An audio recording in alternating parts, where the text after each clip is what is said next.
The Metropolitan Museum's album of tournaments and parades in Nuremberg is a fascinating document that captures a unique tradition of late medieval and early Renaissance tournament culture in one of Germany's most important imperial cities.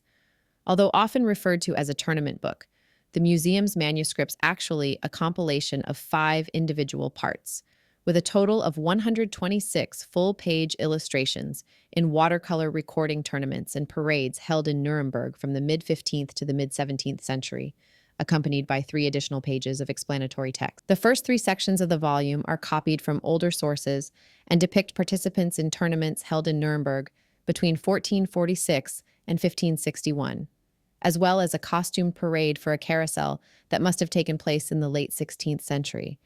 The 4th section presents designs for extravagantly fanciful pageant sleighs, while the 5th is a record of an actual sleigh parade held in the winter of 1640. The first of these sections relate to a major project set forth by the great personal propagandist Maximilian I. This is the introduction to the triumph of Maximilian I. Hereafter are following, dedicated to the most worshipful memory of the late most illustrious and great mightiest Prince and Lord Maximilian, first of his name, Holy Roman Emperor, etc., sundry knightly games that were in part invented and regulated by His Majesty himself and every so often made use of by His Majesty for pastime and entertainment.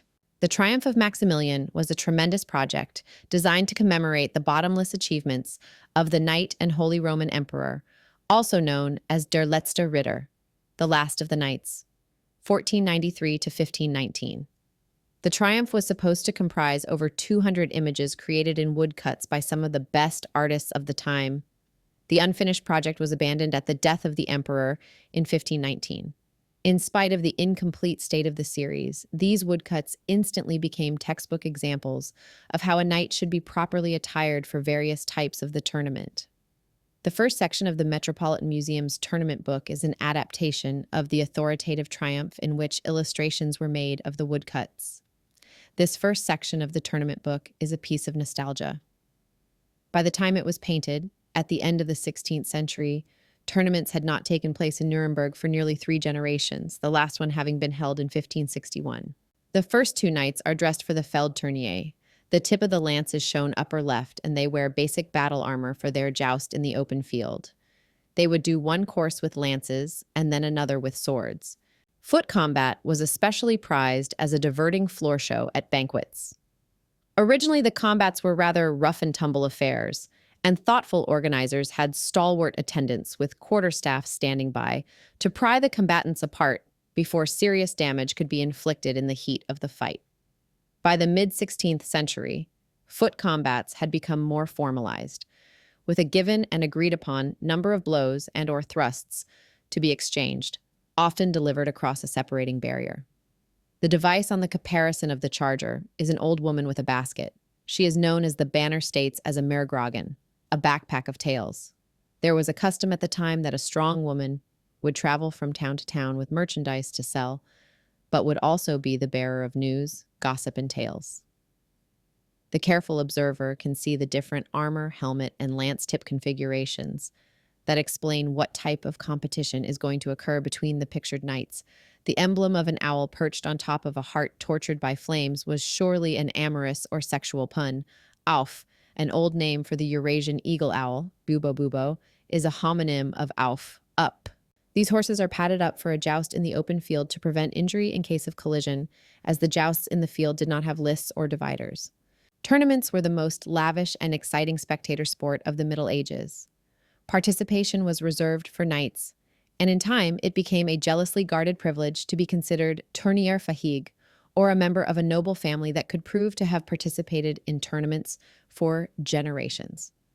Lists of participants and score records were kept by heralds, the professional organizers, and masters of ceremonies of tournaments. After the invention of the printing press, these tournament documents became available in print. Family pride led members to excerpt these official records and adapt them for their libraries, commissioning luxuriously illuminated manuscript volumes. For both the nobility and the city-dwelling patricians, these manuscripts played an important role as part of the memorial culture of individual families within the context of their surrounding society. Codifying legends, oral tradition, and personal research as family history, They served to legitimize a family's social status and social aspirations. There is good reason to believe that the Metropolitan Museum's tournament book is just such a family edition, because the caption to Plate 43 points out that the second prize in a 1446 tournament was awarded to Berthold Volkamer, without even bothering to mention who won the first prize. This theory is further supported by the fact that Berthold Volkamer apparently placed such importance on his victory that, according to a period document, he had the tournament commemorated in a fresco painted in the great chamber of his house, impressing fellow Nuremberg patricians. Section 2 showed a costume parade for a carousel course. A carousel course is a nonviolent war game for training lance work. A 2-inch round ring is suspended somewhere around eye level for a mounted rider, and at full gallop, the competitor spears the ring with the tip of a lance. The riders in front carry batons signifying them as umpires of the game, followed by kettle drummers keeping the beat. The trumpeters herald the coming of the contestants. We can see how slender the lances are compared to the jousting lances. They are followed by a few fractious horses bouncing around in the excitement, and a groom leads a pumped horse painted half red. Check out the braided-up tails with fancy tops. Grooms lead remounts, and a page leads a saddled-up pony with a dye job. 4 men, 3 of them playing musical instruments, are costumed as Bajazzi from the Italian Commedia dell'arte. They include a drummer, a shaker of rattles called bones, the tongs and bones, and one playing a bumbass, a homemade stringed instrument with a pig's bladder as sound amplifier. 2 horsemen are dressed as German noblemen and look quite elegant. The next group are supposed to represent Englishmen, with Henry VIII penciled in above a man with cloak sitting on a white horse. The following people are clearly Roman in their Roman parade armor. 4 Arcadian youths parade playing instruments before a richly clad lady on horseback. A Spanish caballero on horseback carrying a lance is followed by his page boy on foot and by 2 deeply veiled ladies on horseback, all dressed in black. A woman in bohemian costume, as documented in with a typical bell-shaped hat, carries a lance and a black bohemian pavese. She leads a procession of 6 girls, 2 by 2. All the girls wear little bonnets with a huge ostrich feather. Of the smallest girls, one carries on a red cushion a crown, and the other an orb. These regalia are probably for the crowning of the king, or winner, of the tournament. An old bohemian woman carries on her back a large kettle drum, beaten by a young girl wearing a bonnet with an ostrich feather. The drummers are followed by a lady on horseback wearing half armor and a tall bohemian man's hat. An old bohemian woman riding a donkey, dressed in a speckled cowhide, holds a pyrotechnical contraption on a pole.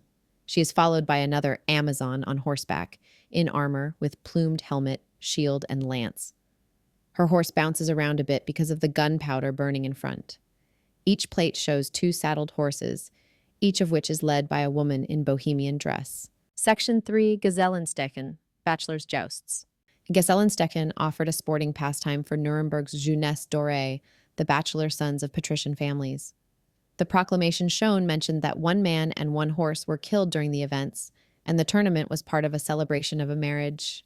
The bride has donated the prizes to be awarded, and it mentions a banquet at the end of the competitions. 6 attendants carry lances and stepping boards as mounting aids for their jousters. Besides assisting their masters in mounting and dismounting, and handing them a new lance when needed, they also had the job of crowd control. To avoid spoiling the happy holiday mood, they were dressed in jester's garb, a parallel to the clowns in today's parades, and were selected for their sharp wits and tongues, to keep the crowds amused and to offer quick repartee, preferably in rhyme, to any heckler or unruly drunk. An indispensable tool was a club of sausage skin stuffed with wool, used to mete out impressive-looking but harmless beatings to troublemakers. These riders are labeled Stangenführer. To hold the lances ready for someone, to be faithful helper in need is what is meant. I can't help notice how the stirrup length is midway between la brida, the long straight leg of the armored knight, and la ginetta, the shorter stirrup of the light cavalry or rider out in the country. This stirrup length looks very much like the modern dressage rider. The banners of the trumpeters is emblazoned with the city arms of Nuremberg. The titles announce the 2 knights by their name and father's name, as well as mother's maiden name. Conrad Haller's helmet sports a blackamoor female in red with a long braid, while shield, saddle, and horse trappings show the family coat of arms. Hans Waldströmer shows his family coat of arms on his helmet, oven forks charged with wings, as well as the horse trappings and shield. The Rummel family coat of arms is two cocks, which we see charged with a golden plume on his helmet and on his horse and shield. His name is followed by the word Ritter, meaning that he was knighted. The coat of arms displayed by his partner of the Schlapper family, although according to the text I'm reading, published by the Metropolitan Museum of Art, to accompany this album says that the rider is misidentified as a Rummel. The family coats of arms and the helmet's crest of a man dressed in red with a foolscap with donkey ears identifies the Schlapper family.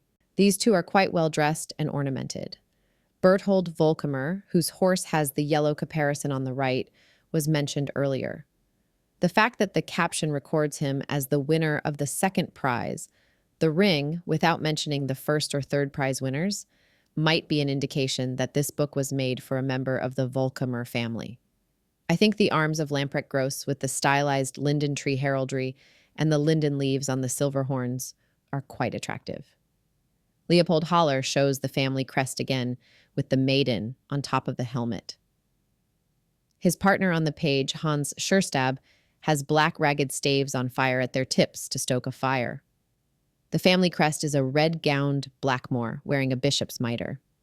Siebold fencing with the horns is also dubbed Knight, so is called Ritter and Erkeprecht. Kohler bears a crest which is a red ring fringed in white swan feathers. Pretty nice. The last member of the Haller family that we had seen had a horse caparisoned in blue, while Stefan's horse wears green.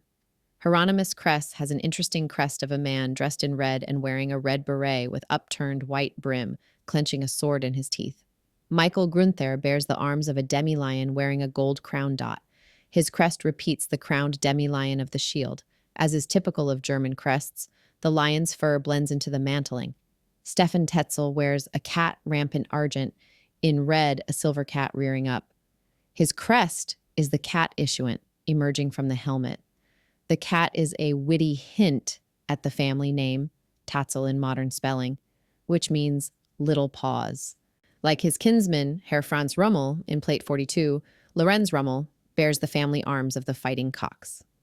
Peter Rieder wears a red-robed, double-tailed mermaid, clothed in a red robe, wearing a golden crown. As the caption states, Berthold Nutzel, son of Peter Nutzel and his wife, née Schopper, whose name we have seen earlier, was the only member of this old family living at the time. He bears the arms, in red 3-silver fleur-de-lis, joined in triangular formation. His crest is a silver fleur-de-lis set on a red pillow with silver tassels. Hortigen Tücher wears the Tücher family crest of a blackamoor's head in natural colors. Blackamoors or blackamoor's heads, or both, are frequently found in German heraldry. They represent the very popular Saint Mauritius. Here is a painting of him by Lucas Cranach the Elder. A North African commanding a Roman legion, he was martyred in 300 for refusing to slaughter Christians. He was the patron saint of German infantry, as Saint Sebastian was the patron saint of archers, and Saint George the patron saint of cavalry, and of knights in particular. Christian Haller bears the Haller arms on black horse trappings. He's followed by Berthold Haller in blue, while his companion Hans Hortigen was, as the caption states, captain of a troop of cavalry in the service of Nuremberg's worshipful city council. His arms, the short sword, are a play on his name and profession. Here stands for army, while Degen is a thrusting sword. Wilhelm Hirschvogel with the pink trappings and gold eagle had the misfortune of having one of his horses killed in the tournament of 1446. The figure on top of Hans Stark is interesting. The name Stark can be translated to mean strong, and the red robe figure is strong enough to tear a spear in two. I'm trying to imagine what it is like to attend a parade like this. The horses are shown by the illustrator to be in high energy, all show in a passage-like movement. The forelegs are raised quite high, and the diagonal rear leg is as well. That takes energy, but the excitement of the moment could provide it. The horse caparisons with all that color would be moving. They all wear bells around their necks, adding to the noise and excitement. The armor must make noise while in that kind of movement, and the horses will excite each other. There would be crowds lining the street as they do in a parade today. It must have been exhilarating. Nuremberg was a large town, which could furnish the food, drink, lodgings, and stables needed for the sizable gatherings. It was a free imperial city and major trading hub. It had the wealth to support lavish tournaments, and its position in the Holy Roman Empire made it a natural gathering place for nobility and wealthy merchants. The illustrations themselves likely represent a collaborative effort typical of Nuremberg's renowned artistic workshops. The city was home to major artists like Albrecht Dürer and Hans Burgkmair, had a thriving tradition of manuscript illumination and printmaking. These tournament albums often combined heraldic accuracy with artistic creativity, serving both as historical records and as objects of prestige for the families depicted. We'll go back to Nuremberg next time to see the spectacular pageant sleighs,